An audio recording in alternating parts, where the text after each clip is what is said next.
तारीख तो याद नहीं मुझे, हम पहली बार यहाँ कब आए थे, लेकिन जब आए थे तो तब से ही हम ये बात कर रहे थे कि वीडियो और वीपीडीओ जो भर्ती हुई है इसमें कुछ घोटाला हुआ है। घोटाला किस हद तक हो सकता है, क्योंकि हमने जो शुरुआती अपने आंकड़े जोड़ने शुरू किए, हमने नॉर्मलाइजेशन पर भी बात की, हमने बात की कि कहीं ना कहीं कुछ ना कुछ गड़बड़ियां हैं।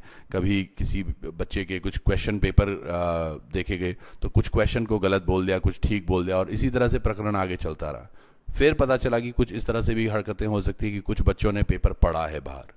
और परसों हुई एक बड़ी बात के बाद ये बिल्कुल स्पष्ट हो गया कि हाँ, पेपर कहीं ना कहीं बाहर तो था। अब पूरा पेपर बाहर था या नहीं, उसके बारे में आज हम बडोनी जी से मिलने आए हैं, बडोनी जी से एक बात वार्तालाप करने आए हैं, और काफ़ी बच्चों के प्रश्न भी हमारे पास है, उनके साथ आगे बढ़ेंगे। पहले तो बहुत बहुत स्वागत, धन्यवाद आपका, बहुत समय देते हैं। बहुत स्वागत। मुझे लगता है इससे हमारी दोस्ती ज़्यादा हो गई है बहुत भारी मिल गए हम। हम मीडिया से दोस्ती भी उतनी ठीक है जितनी होनी चाहिए। चलिए सर, एक हंसी खुशी के साथ इसमें एक बड़ा सवाल आयोग पर है सर, कि आयोग ने एक पेपर कराया और वो पेपर लीक है। कितनी जिम्मेदारी ले रहे हैं आप या फिर एस राजू जी इस बात की? नहीं, अभी तो हम कह रहे हैं कि ये जांच चल रही है। अगर आयोग में गड़बड़ी है तो वो भी जांच में आएगा। आयोग के कोई उसमें संलिप्तता है वो भी आएगा, और कहीं और से हुआ है तो वो भी आएगा। तो वो जांच का हिस्सा है, उसमें कमेंट करना शायद अभी जल्दबाजी होगी।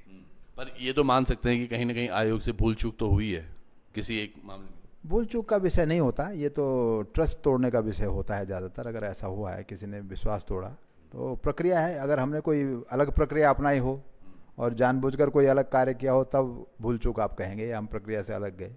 जनरली सर मुझे नहीं पता, आप इस सवाल का जवाब देना चाहेंगे। जैसे एक पेपर जब डिज़ाइन होता है, सेट होता है, ये सारी, तो कितने लोग इन्वॉल्व होते हैं इसमें कुछ? नहीं, वो बहुत सीमित होते हैं। उसमें ये नहीं कि सब लोग, उसमें काफ़ी गोपनीयता बरती जाती है, और उसका एक यहाँ बाकायदा प्रक्रिया है, जिसका लिखित प्रक्रिया भी है, उसका पालन किया जाता है। तो यानी कि अगर ऐसा कुछ हुआ तो आयोग से आइडेंटिफाई बहुत आसानी से हो जाएगा, क्योंकि सीमित ही लोग हैं। निश्चित रूप से, निश्चित रूप से। और आजकल टेक्नोलॉजी का युग है, तो अब ये कह नहीं सकते आपकी किस तरह से ये हुआ है, और मुझे लगता है ये जांच में आ जाएगा। अच्छा सर, एसटीएफ जो मुझे लगता है ये एक दिन का तो इनका कार्रवाई नहीं थी, शायद जब हम पहली बार मिले थे तब से ही ये चीज़ें करने लगे थे, और उसके बाद जब उन्हें पुख्ता सबूत मिले तब उन्होंने ये सारी शुरू करी, चाहे वो अरेस्टिंग हो या और भी चीज़ें हों। अब क्या लग रहा है सर आपको, ये अरेस्टिंग अभी भी लगातार जारी रहेगी, कहाँ तक जाएगी? कुछ आपको रिपोर्ट मिल पा रही है एसटीएफ से? नहीं, अभी तो कुछ नहीं। अभी तो हम उनको जो भी वो सहयोग मांग रहे हैं, जांच एजेंसी, हम उनको सहयोग कर रहे हैं। जो भी सूचना चाहिए कुछ, और जो भी जिस प्रकार का भी हमसे सहयोग उनको अपेक्षित है, हम कर रहे हैं, और जिससे कि जांच अच्छे से हो सके। और हमें उम्मीद है कि वो सही ट्रैक पर हैं और अपना जांच भी पूरी होगी। तो इसमें कोई, ये जांच एजेंसी को समय चाहिए होता है, वो समय वो लेंगे। अच्छा सर, कितना समय बोला है जांच एजेंसी ने कि हम आपको रिजल्ट फाइनल बता देंगे, कि या फिर पूरी तरह जांच? अभी इस बारे में भी कोई बात नहीं हुई है, क्योंकि जांच जब चलती है तो उसके फिर और आयाम जो बनते हैं वो उस पर डिपेंड करेगा। और मेरे ख्याल से ये जांच एजेंसी को भी, अभी वो लोग भी शायद बताने की स्थिति में ना हो कि कितनी टाइम इसमें लग सकता है। अच्छा सर, एक चीज़ है जो हम उस दिन भी, परसों भी बात कर रहे थे, 916 बच्चों ने टोटल पेपर निकाला है। क्या लगता है आपको, जैसे अभी 6 एक बार हुए हैं, बट उसमें दो ही अभ्यर्थी थे, अभ्यर्थियों की बात करें, इस तरह से कितने अभ्यर्थियों तक आयोग इसको पेपर को कैंसिल नहीं करेगा, या कितने अभ्यर्थियों पे कैंसिल कर देगा, वो किस पर डिपेंड करेगा? नहीं नहीं नहीं, ये तो सेग्रीगेशन, जैसे मैंने पहले भी बताया था आपको, ये सेग्रीगेशन, अगर सेग्रीगेट हो पाते हैं कि इतने ही थे, तो उसको कैंसिलेशन की समस्या नहीं होनी चाहिए। हाँ, सेग्रीगेशन जहाँ भारी होगा फिर वहाँ वो मामला आएगा। तो ये सर कैसे नापेंगे इस बात को कि सेग्रीगेशन हो सकता है या नहीं हो सकता? क्योंकि हो सकता है आपके नज़र में वो सारी चीज़ें आए ही ना, बहुत सारी जांच के बाद भी कई बार हो सकता है कुछ छूट जाए। नहीं, ये तो स्पेकुलेशन है। हम तो ये उम्मीद करेंगे कि जब इतनी जिम्मेदार एजेंसी जांच कर रही है तो हमें स्पष्ट मिलेगा कि क्या होने वाला है। तो मतलब जो भी सेग्रीगेशन होगा, अगर वो 10% वाला ही रूल रखेंगे या फिर कुछ और भी? नहीं नहीं, रूल कुछ नहीं है, ये तो जांच पे डिपेंड करेगा, और जांच के आधार पर ही वो, जैसे मैंने कहा कि जांच के आधार पर ही डिसीजन होगा कि क्या होने वाला है। जी, जैसे कोर्ट भी कहती है कि 90% और 10% की अगर अनियमितताएं पाई जाती हैं तो तब कैंसिल हो सकता है, अगर 10% से कम की अनियमितता। ऐसा डिसीजन नहीं है। निर्णय ये है कि अगर सेग्रीगेट कर सकते हैं तो पेपर कैंसिलेशन पर विचार करना ठीक नहीं है, ये है। अगर सेग्रीगेशन हो सकता है, ये बिल्कुल एक स्पष्ट सी बात है कि सेग्रीगेशन अगर हो सकता है तो पेपर कैंसिल नहीं होगा, पर अगर सेग्रीगेशन भी नहीं हो पा रहा है तो कैंसिल नहीं होगा। चलिए सर, एक एक चीज़ इसमें है सर जो मुझे भी लगता है, उन हम अगर 916 की बात करें, अधिकतम लोग ये मानते भी हैं कि चलो उसमें काली भेड़ें भी हैं, लेकिन एक बड़ी तादाद उन बच्चों की भी जिन्होंने बहुत मेहनत करी है सर।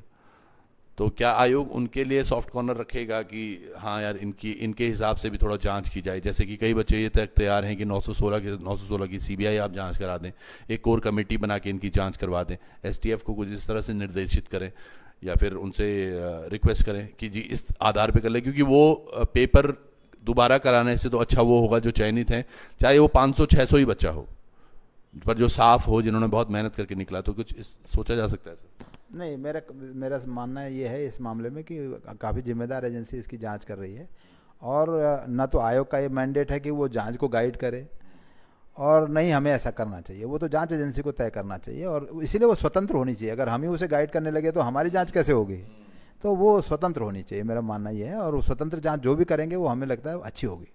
अच्छा, तो ये प्रश्न एक्चुअली हाँ आपसे ना होगा, उनसे हो तो ज़्यादा बढ़िया है ये। निश्चित हमारे हम गाइड कैसे करेंगे उनको? तो हम इस समय तो हम भी एक तरह से जांच में हैं, तो हमारी भी जांच है, तो वो जांच होनी चाहिए, और स्पष्ट होना यही होगा कि वो स्वतंत्र एजेंसी है, वो स्वतंत्र जांच करे। तो मतलब ये है कि अभी जब तक की जांच नहीं होती है, ना तो चयनित या फिर जो चयनित नहीं हुए हैं बच्चे, उनके लिए बारे में भी कुछ बहुत सारा कहा नहीं जा सकता, पर हो सकता है 10-15 दिन या महीना भी लग सकता है सर जांच में। हाँ, मैं उम्मीद करता हूँ जिस तेज़ी से काम हुआ है तो जल्दी ये काम हो जाना चाहिए, और बच्चे अगर इसमें जो, मैं तो उन बच्चों से भी जो जिन्होंने गलती कर दी, भूल कर दी और किसी कारण से ऐसा काम किया है, तो जांच एजेंसी ने ये भी उनसे रिक्वेस्ट की है कि आप वो आके बताओ, तो वो आके बताएंगे, मदद करेंगे, तो ये काम जल्दी होगा, और उनको भी शायद कुछ इसमें सहयोग मिले अपने आप अपने बात रखने का, तो वो उनको रखना चाहिए। अच्छा सर, एक और प्रश्न मैं पूछ रहा था, ये मेरे दिल से आ रहा है क्योंकि मैं उत्तराखंड को बहुत उत्तराखंडीयता का प्रेम बहुत ज़्यादा है। ये वीडियो की जो भर्ती हुई थी वीपीडीओ के पदों की संज्ञान आपको कब मिला था? ये जब आपने दिसंबर 2021 में पेपर कराया, उससे पहले कब थे ये रिक्त पद, कब से हैं? ये तो 2019 से हैं, जो रिक्तियाँ हैं 2019 से लगभग ये रिक्तियाँ हैं, और चूँकि हम क्लबिंग करते हैं तो वो सेम पदों पर जब आ जाते हैं, हमारे पास समुचित पद आ जाते हैं, तो हम एक विज्ञापन करते हैं। तो यानी कि 2019 से आज 2022 हो गया है सर, और माना जाए तो कम से कम भी तो 500,000 लोग ऐसे भी होंगे जो रिटायर भी हो गए होंगे, यानी कि पद और बढ़ गए होंगे वो? नहीं, उस विभाग में तो इतना चांस नहीं है। 500,000 नहीं होता है, वो तो अगर एक विभाग को लेंगे तो एक साल में 10 या 15 लोग रिटायर होते हैं, तो इतना रिक्ता नहीं होगी। और ये हमने पहले भी भर्ती की है ग्राम पंचायत विकास अधिकारी के पदों की भी, तो वो हमको मेरे ख्याल से बहुत सारे विभागों को हमने स्टाफ दिया है इस बीच, तो ऐसी कमी नहीं होनी चाहिए। तो अभी क्या वहाँ पर सर जब तक ये भर्तियाँ नहीं होती, क्या वहाँ पर संविदा से लोग लगे रहेंगे या फिर किस तरह से चीज़ें हो रही होंगी विभागों में? ये मैंडेट तो विभाग का है कि वो अपना काम कैसे चलाएंगे, ये आयोग का मैंडेट नहीं है। आयोग का मैंडेट तो ये है कि वो भर्ती करके दें, और कोई ऐसी बात आ गई तो उसकी जांच कराएं, जैसा हमने इसमें किया है, और जांच में जो भी बात होगी वो उनको ज़रूर सज़ा मिलेगी। तो सर जो ये भर्तियाँ आप निकालते हैं अभी बीपीडीओ की, आप पहले बता रहे हैं कि पहले भी आपने निकाली हैं, तो ये हर साल हर वर्ष निकलती हैं या फिर किस तरह से? नहीं, ये अध्याचन पे है जब वो देंगे। ये तो बेसिकली ये प्लानिंग विभाग को करनी पड़ती है कि वो अपने कैसी रिक्तियाँ गिने और किस तरह से अधिकतम पद भरे, और ये हर साल आने वाली रिक्तियाँ नहीं हैं, ये 2-3 साल के गैप में नॉर्मली आती हैं। और जैसा मैंने कहा कि ये चूँकि बैकलॉग ज़्यादा हो गया था उत्तराखंड में, भर्तियों का 20 साल से नहीं हो रहे हैं, कहीं 15 साल से नहीं हो रहा है, किसी में 10 साल से नहीं हो रहा है, उस कारण से ये समस्या होगी कि वहाँ कुछ गैप है। पर पिछले 4-5 सालों में हमने लगभग हर विभाग को मानव संसाधन दिया है, और कुछ लोगों को बहुत कुछ दिया, जैसे 2 बार हम LT के बैच दे चुके हैं। इधर ये फॉरेस्ट को हमने 2000 से अधिक मानव संसाधन दिया है। अच्छा, फॉरेस्ट में भी एक मुद्दा है कि सर पिछले 6 महीने से अभी तक उनके पास वेटिंग की जो लिस्ट थी वो नहीं आई है। नहीं, वेटिंग लिस्ट हम भेज चुके हैं, ये सेकंड वेटिंग का किस्सा है। तो सेकंड वेटिंग अभी जानी है, क्योंकि अभी कुछ दिन पहले उनका प्रस्ताव आया है, और मेरे ख्याल है कि हम जल्दी उसको भी जारी करेंगे। एक सर वो स्टेनो 158 का भी प्रश्न ले लेते हैं। स्टेनो 158 में कुछ था कि स्टेनो 158 का सूची भेजी है या नहीं भेजी है, ऐसे कुछ पूछ रहे थे ये। हाँ, वो हम भेज चुके हैं, और एक स्टेनो का नेक्स्ट जो है उसका DB होना है, तो वो कनिष्ठ सहायक के बाद होगा, तो उसको भी हम करेंगे। और वो हम सूची जो है वो मेरे ख्याल से हम भेज चुके हैं, जो भेजनी थी करीब 40-50 लोगों की थी, वो हम भेज चुके हैं जी। सर जांच के सपोर्ट में हम सब पहले से हैं, लेकिन उत्तराखंड में फॉर्म आते ही नहीं है, फिर कितने टाइम बाद एग्ज़ाम होता है और उसके बाद ये सब होता है, जिससे हमेशा एस्पिरेंट्स को ही प्रॉब्लम रहती है। इसका कुछ है सर? जो एक प्रश्न है ये किसी बच्चे का। मैं बार बार ये बात बोल चुका हूँ कि हमारा जो कंप्लीशन है एक सिलेक्शन का वो नेशनल एवरेज से अच्छा है। और जितना हमारे पास संसाधन है और व्यवस्था है उस हिसाब से हमने जल्दी से जल्दी करने की कोशिश की है। मतलब एक साल में भी सिलेक्शन पूरा हुआ है, विज्ञापन से लेकर चयन संस्तुति तक, और अधिकतर मामलों में 1.5 साल तक। कुछ एक मामलों में जिनमें समस्या हो जाती है उसमें समय लगता है, तो वो अगर बात छोड़ दें तो बहुत सारे सिलेक्शन हमारे बहुत समय पर हुए हैं, और 1.5 साल में करीब सिलेक्शन पूरा हो रहा है, तो वो नेशनल एवरेज से अच्छा ही माना जाएगा। अच्छा सर, बाई चांस जैसे आपने एक बयान और भी दिया जो मैं अखबार के माध्यम से ही पढ़ रहा था कि अब हम इसमें प्री भी करेंगे और मेंस भी होगा।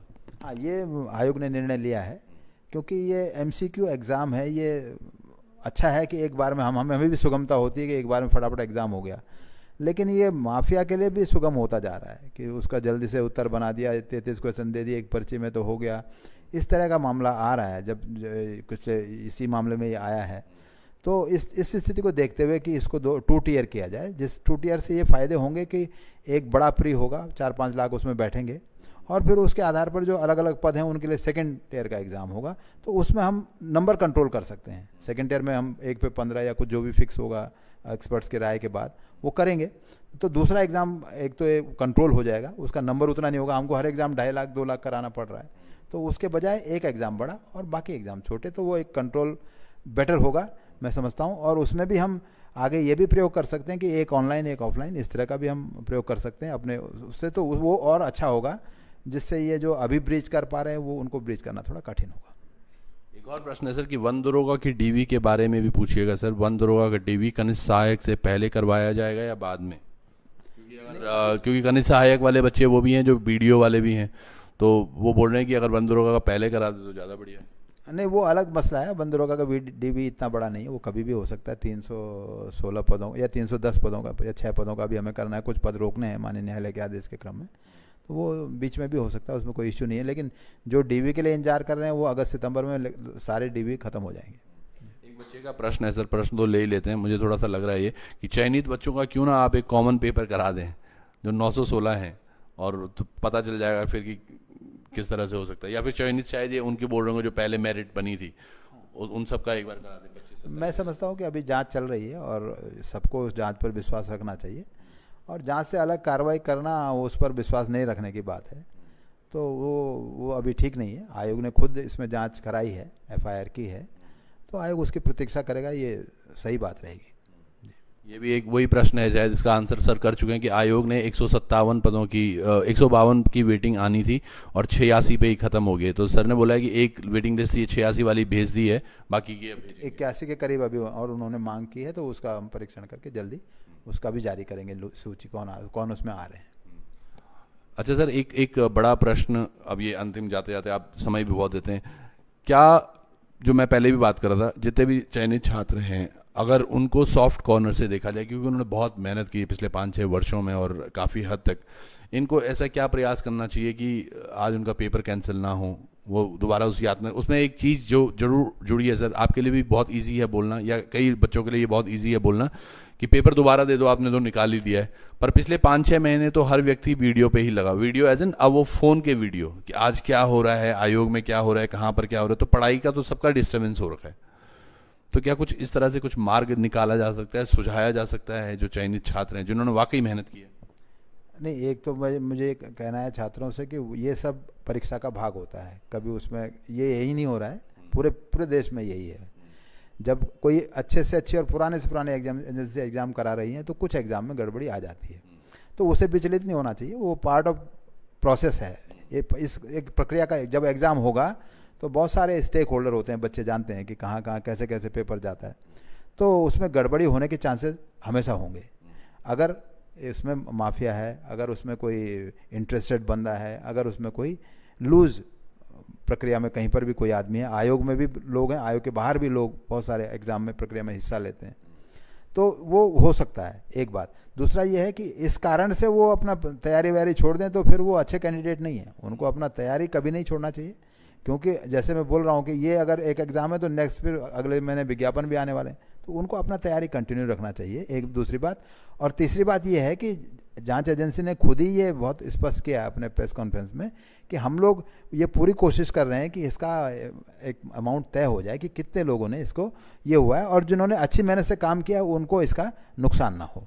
तो वो मैं समझता हूँ कि उस पर उनको विश्वास रखना चाहिए। कॉर्नर देने के मूड में है एसटीएफ भी, और ये हम सब लोग भी देखेंगे। आपको जो चीज़ें सर बता रहे हैं यही चीज़ मैं 2 दिन पहले से बोल रहा हूँ आपको कि आप सब लोग भी अपनी मेहनतें लगातार रखिएगा और चिंता मत कीजिएगा। चिंता करने से कुछ नहीं होने वाला। अगर आपने अच्छा किया और भगवान आपके साथ है तो चीज़ें अच्छी ही होंगी। अच्छा सर, बाई चांस जैसे ये चीज़ें होती हैं, जो मेरा एक अंदर का अंदरूनी प्रश्न है, ये बाई चांस ऐसी चीज़ें फिर भी होती हैं और पेपर रद्द नहीं होता है, जो चयनित छात्र हैं वो हो जाते हैं, लेकिन कई छात्र ऐसे होंगे जो ये चाहते थे कि रद्द हो, वो फिर इस पे कुछ स्टे लगाने की बात करें या फिर कुछ, वो क्या प्रक्रिया होंगी या उन पर कैसे अंकुश लगाया जा सकता है? उसके बाद अगर जांच क्लियर हो जाती है तो उसके बाद तो जांच के हिसाब से डिसीजन होगा, उसमें जो बच्चों के कहने से नहीं होगा। और एग्ज़ाम 2.5 लाख बच्चे बैठ रहे हैं, अगर उनके कहने से हम निर्णय करते होते तो हम तो यहाँ एक भी एग्ज़ाम नहीं करा पाते। तो हमें उसके लिए टफ होना पड़ता है और हमें उसमें हम निर्णय लेते हैं, और वो बच्चों को प्रिय नहीं है तो वो उसमें भाई बहुत बार माननीय न्यायालय में जा रहे हैं, लेकिन आज तक तो कभी ऐसा नहीं हुआ कि हमारे प्रतिकूल कोई ऐसा बड़ा निर्णय हुआ हो, कभी नहीं हुआ। नहीं, पर क्या स्टे लग सकता है ऐसे में? अगर जांच कमेटी ने बोल दिया कि ओके जी हमने पकड़ लिया अपने पकड़ने वाले जिनको हमने पकड़ना था, और उसके बाद लेट्स सपोज एक नंबर आया 60 बच्चे पकड़े गए, उसके बाद बच गए आपके 916 से 60 माइनस कर देंगे, पहले तो हमें वो जो 60 बच्चे हैं उनको भी फिल करना होगा, तो क्या वापस से नॉर्मलाइजेशन प्रोसेस करेंगे उन बच्चों के मार्क्स हटाने के बाद, ये किस तरह से होगा? नहीं, 60 के खिलाफ तो कार्रवाई यहाँ से भी होगी, उनको कैंडिडेट कैंसिल होगा, उनको हम आगे के लिए बैन भी करेंगे, तो वो सब कार्रवाई हम करेंगे जरूर, जो हम कर सकते हैं, जो हमारा मैंडेट हमें बताता है, तो वो तो उनके खिलाफ तो कार्रवाई होगी और उनका परिणाम तो नहीं होना है कि अगर वो इतने बच्चे निकलें।